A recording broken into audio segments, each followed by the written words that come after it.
been with my kid's dad for 20 years, on and off. The last 10 years have been the rockiest. Day before Thanksgiving, things got really bad.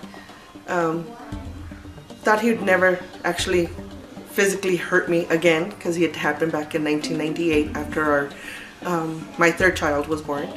So that day, bad day, like I said, started from the morning, real bad. Grabbed me by my hair, banged me up, threw me against the wall, and actually got the courage to call the cops. You know, and I called the police on him. They took him in and told me that he'd be out the next day in the morning. First thing I did was grab the phone, called my sister, hung up on her, and she called me back. And she was like, "What's wrong?" And I played it off, and she sent me a text that just made me break down and made me feel better. Then I Googled domestic violence shelters, because a younger sister many years ago, about 10 years ago, was in a shelter herself.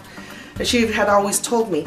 And I was like, "No, I'll deal with it, I'll deal with it." You know, but you learn to live with it. And that day was just a breaking point, because he terrified my children, our 3 younger children that are in the house. I have a total of 5, 2 adult children, and then my 3 younger ones. Just seeing the fear in their face clicked. It's not a lifestyle for them.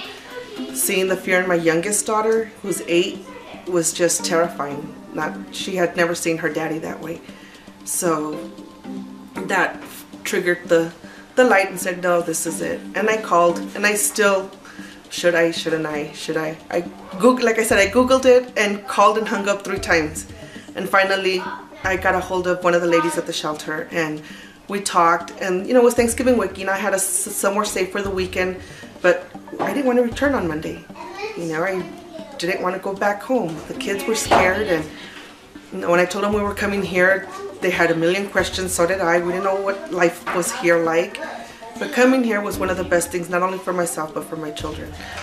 I'm getting the courage and the strength that I never thought I really had. You know, of course, I could give awesome advice to many people, but I would not take it myself till I found the strength here.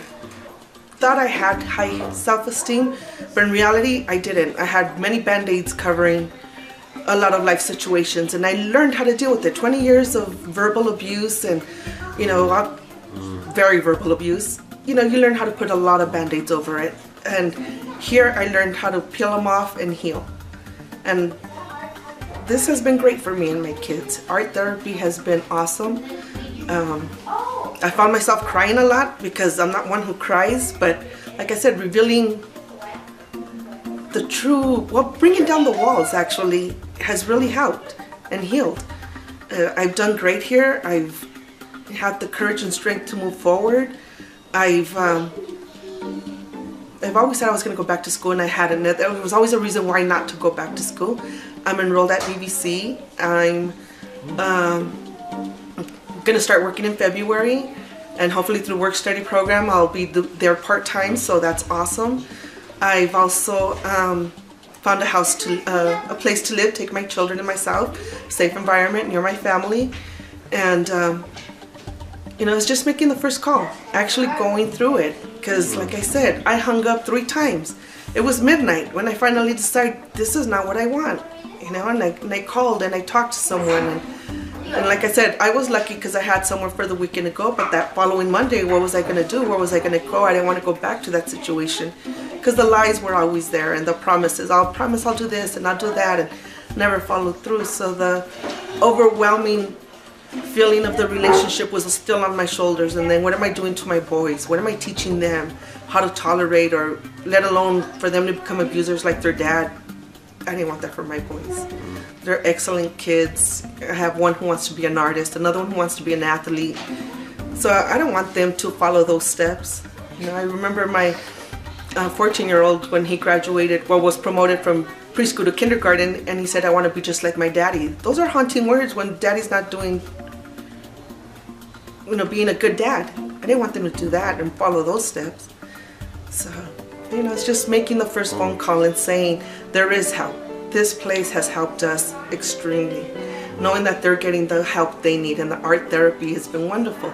Seeing their progress in life, and that, you know, you don't have to continue living like that. You really, really don't. And like I said, it took me a long time until finally I said enough is enough.